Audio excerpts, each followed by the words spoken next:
Hello everyone and welcome to another exciting episode on Talk with Mo. I have an exciting guest today, and as you know, this season is all about trailblazers, and I do have one who's actually blazing the trail with everything that he's got. It's my pleasure to welcome the one and only Wale Rabiu to our studios. Hello, Wale. It's so nice to have you finally here, making time out of your busy schedule to come sit with us and chat. Thanks for having me, and I'm glad I'm here eventually. Of course. I know we've been on this for a while. Of course, yes, absolutely, absolutely. So we're just gonna get right into the business of the day. You are a trailblazer, and I'm sure you're used to that phrase being used as a descriptive for you now. But when you think of yourself as a trailblazer, how did it all begin?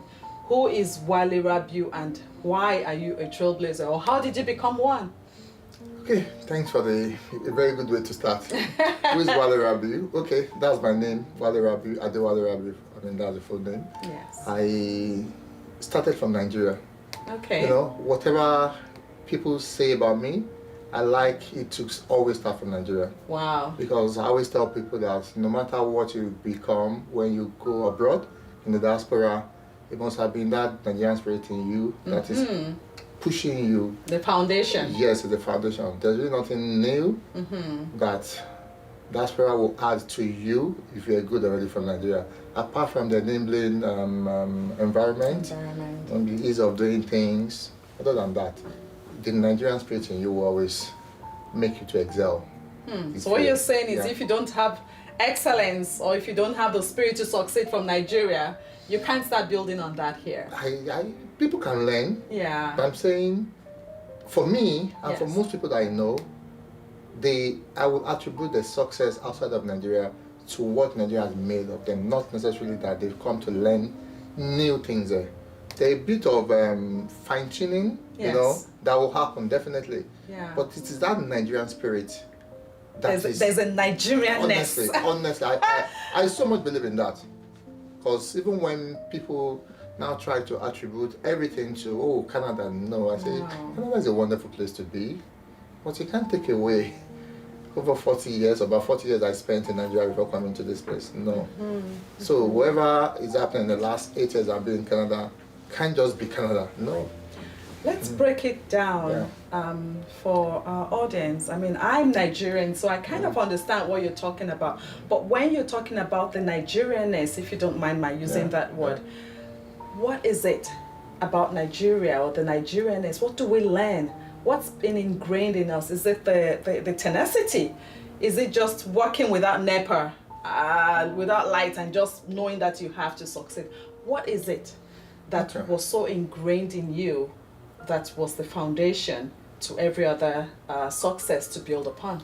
Okay, I appreciate the fact that you, being a Nigerian, will understand what we as Nigerians will probably have gone through before traveling abroad.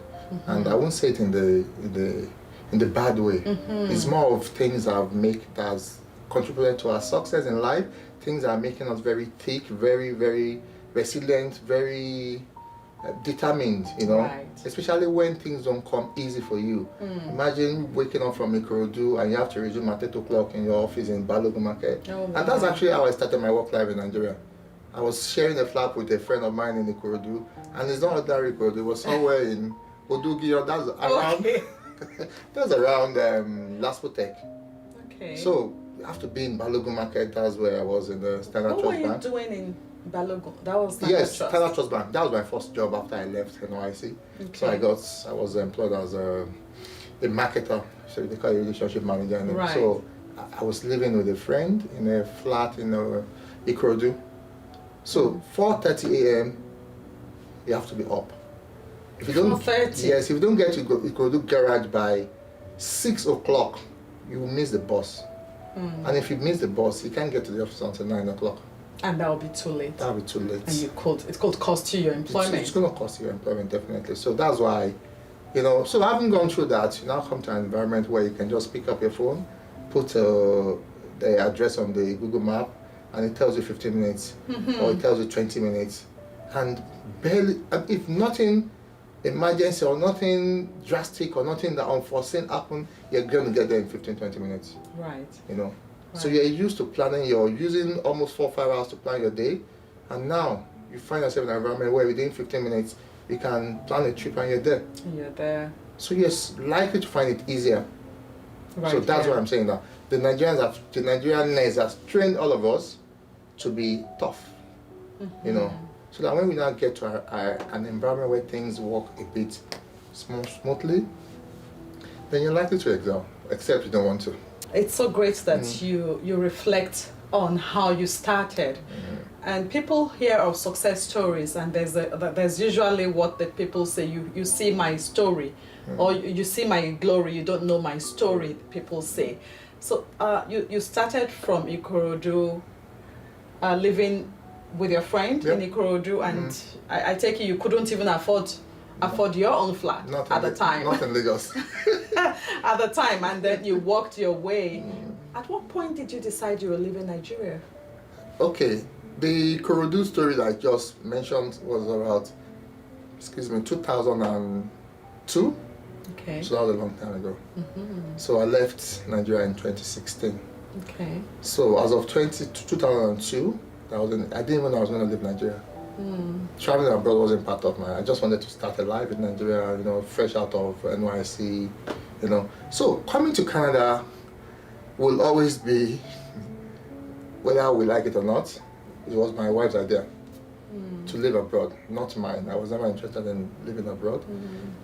I had an opportunity to live abroad at some point in my career life. That was in 2015 when I started my MBA in University of Leicester in UK. Okay. She, about the same time, so she was in London, which is another city in for our masters. So at that point, we wanted to stay back, but my MBA was paid for, 75% as of that time by the company I was working for. You know, so I couldn't just resign, you know. So it wasn't part of my plan to live abroad at all. But when we got married, and she just said she wanted to live abroad. And I thought, okay, I'll say to you guys, I'll see whether I can join you. That was the plan. But I needed to come ahead of them to settle them in. Okay. So I came in March 2016, you know, get accommodation, get a car, because I heard about the code. Yes. And I wasn't going to expose my family to any. To that. Okay, I'll get you a car, whatever I can afford, so that you guys will be able to move around easily. So that was the initial plan. So that the idea was then maybe around May, after spending 2-3 months understanding the environment, I can settle them in myself. I'll go back and pick them. You know, I just felt, why would you leave your young family? Then I think my 2016, my son was just, our first born was just 2 years old. Then we had a second one, which was just a few months, maybe 2 or 3 months. Oh wow. So how am I going to leave this woman to deal with all of this by herself? And that is when I changed my mind, while I was still in Canada. So when I told her that, okay, I'll be back in a couple of weeks, pack your bags, put this for sale, we're all coming. She didn't believe it. And she just said, no, we're not ready. You're not coming with us, but we are not ready. She was still going to postpone it by a month. I said, no, let's just go now. Because now my mind is made up on let's go together. And that's how I found myself in Canada. And it's interesting because you just also said the company you were working for paid for your MBA, meaning you were doing quite well in Nigeria. So there was no push to actually leave Nigeria, but you left because of family. Now, upon getting here, how did you get yourself engaged, and how did you start the business you're in today, which we're going to talk about shortly? Okay, let's talk about business. Yeah, for sure. My last role for my employer in Nigeria was regional sales manager for MTN. So I was the regional sales manager in charge of the South market, which was the biggest for the company then. So that was my first, the last role. But before then, I was into business already in Nigeria. You were already in business? Of course, I was doing business. And I had a poultry farm in Abeokuta.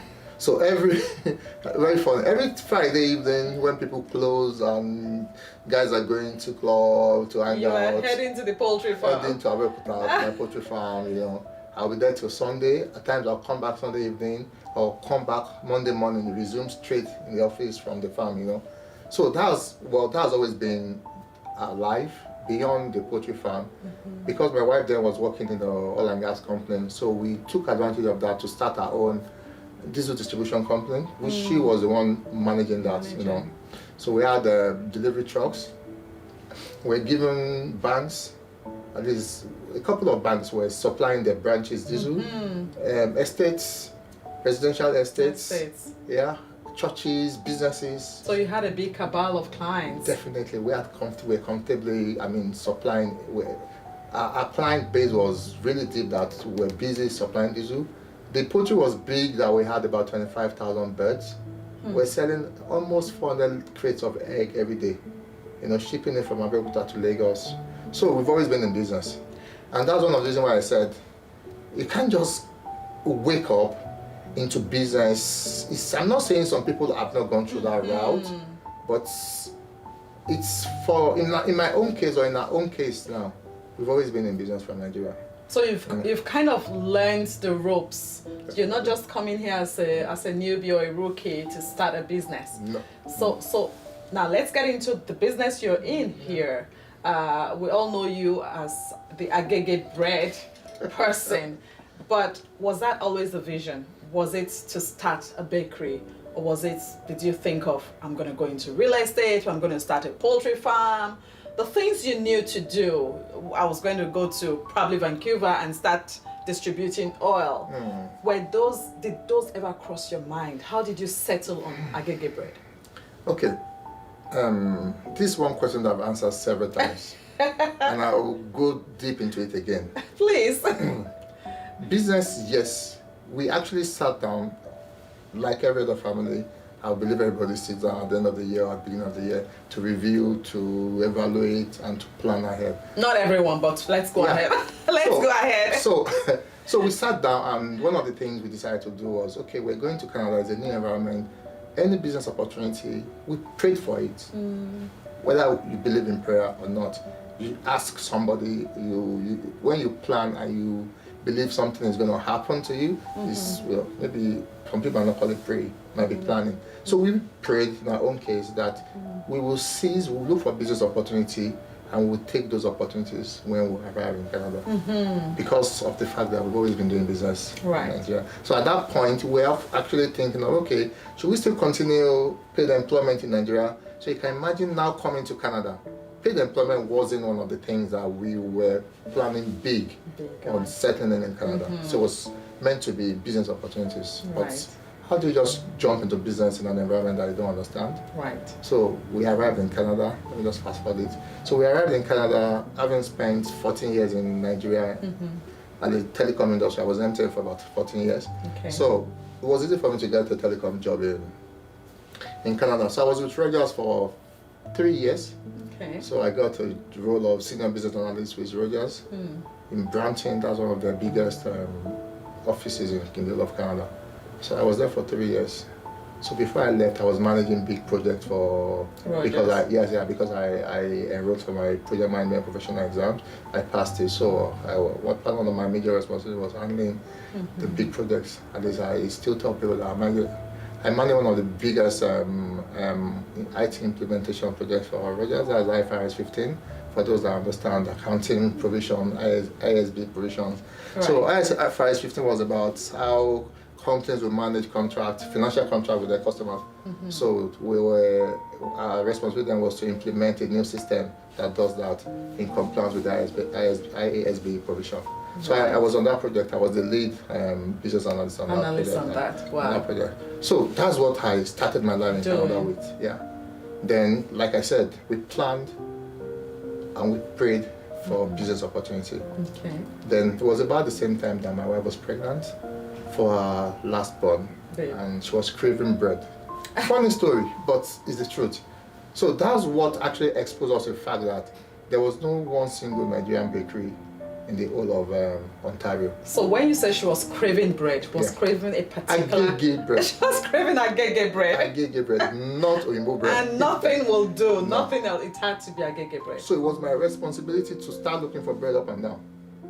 And you couldn't find any? I found the Ghanaian bread. Which is not Agege bread. Not Agege bread.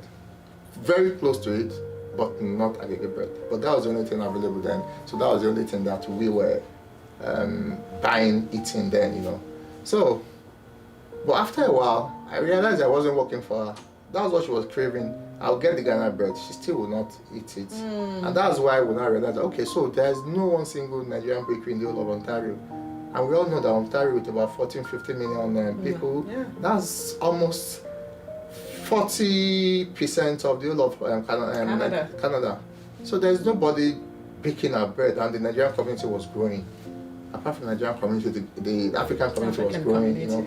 I just thought, okay, let's make some findings. Let's find out why maybe the revolution does not even allow us to do such businesses. So we made an inquiry. We spoke with people in businesses. I remember talking to Naomi Foods. It's one of the biggest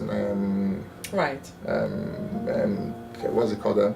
African Caribbean grocery stores in Canada. And of course, I got the information I needed. The number of breads it was selling for those bakeries. So I was able to just oppose it on, okay, if you have about 100 bakeries, if you sell this much.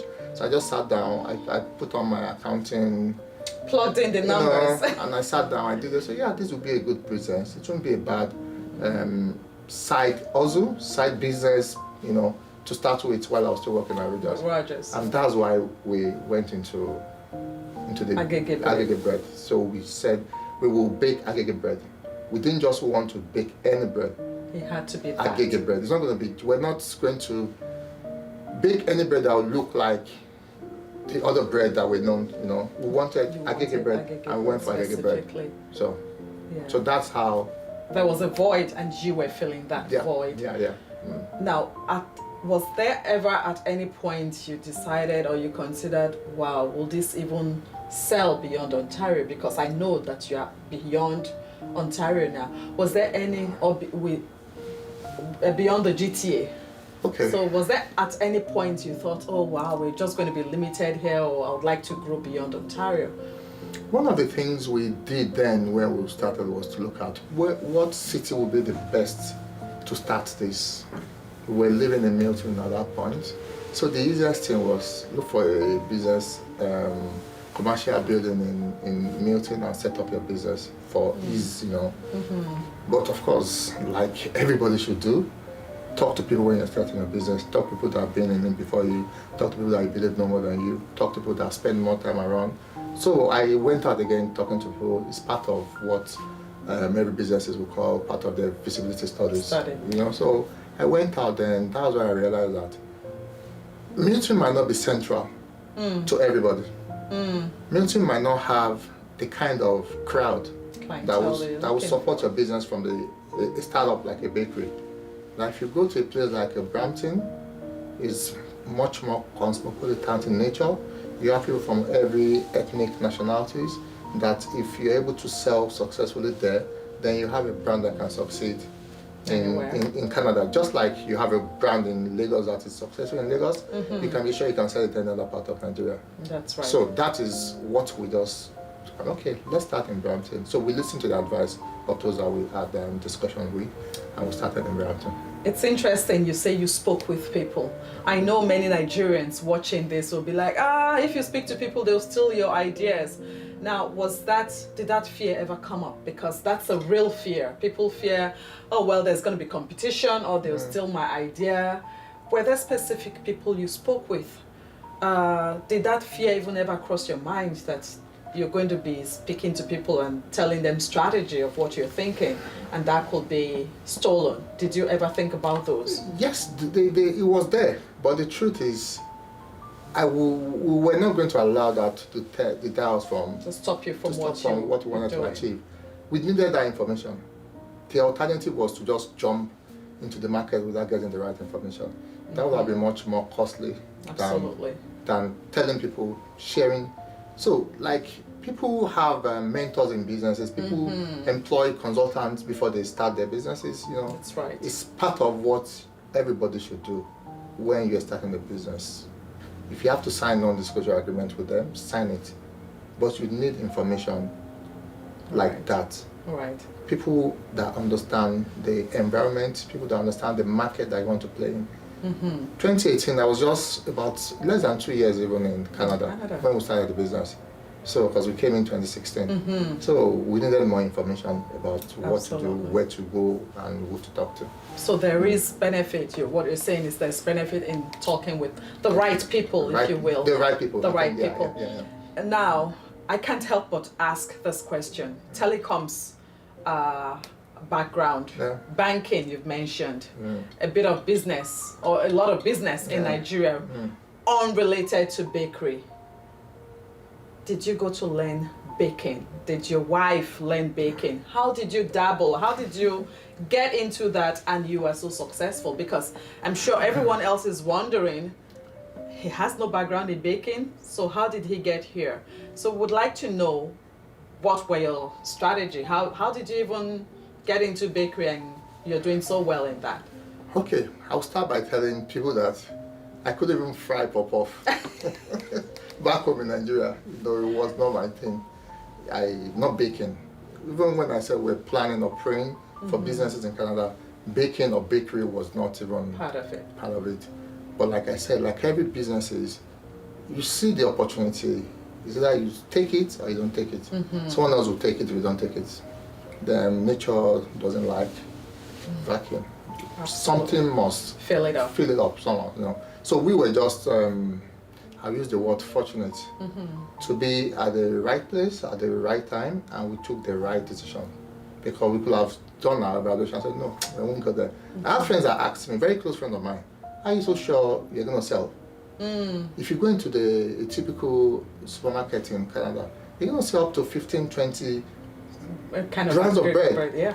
And that's actually a fact. Are you so sure when you start your own, you're going to sell it, they'll buy it? Someone asked me that question. I said, no, I can't start a business and people will not buy my products. I just said that, not because I was 100% sure, but there's something I learned very early in my career life, is power of positive thinking. Some people might not see it as power of positive thinking. Some people might attach religion to it, which I attach to it again. That is a faith in whatever you want to do. And that's just it. No, we're going to do this and we're going to be successful. That's wonderful. So, one of the questions I ask guests on this program is the power of faith in their business or in their trajectory. And you have been talking about praying, and there are lots of religions now. So I just want you to clarify for us.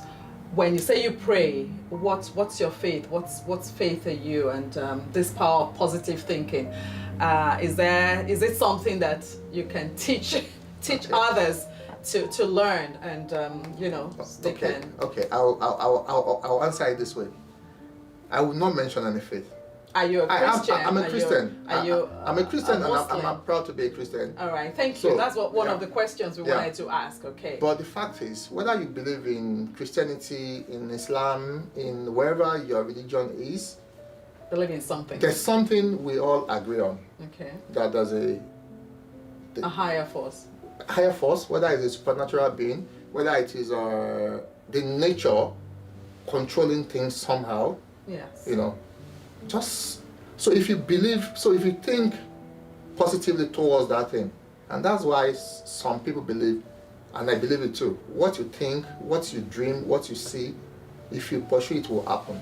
But the Bible says it, as a man thinketh is in heart. So right? But if you choose not to read the Bible, or if you choose not to believe in the Bible, just believe that there's something, the forces of nature that works when you think naturally. To cooperate with you. Yes, when you think positively, rather, that will make things happen for you. So that's why power of positive thinking, you attract what you think about.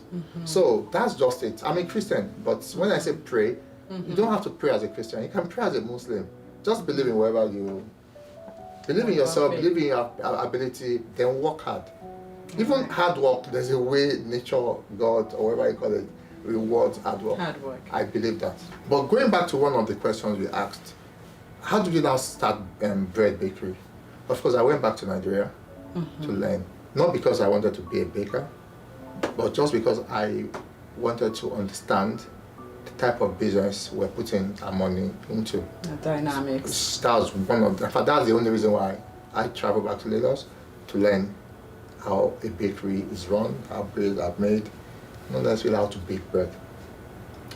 I'll be doing a great disservice to those that have gone to school to read baking, confectionaries, whatever. If I call myself a baker, I'm not a baker. And so when people call me Agege Bread baker, I laugh. I said, no, some guys are there that went to school, their life is bread, they qualified understand, for all of that. I'm an entrepreneur, I'm a business person. Today is bread, tomorrow it might be something else.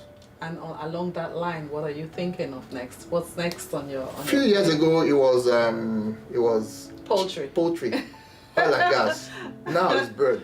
It's going to be something else eventually at some point. And you haven't picked it up yet. No, I know it already.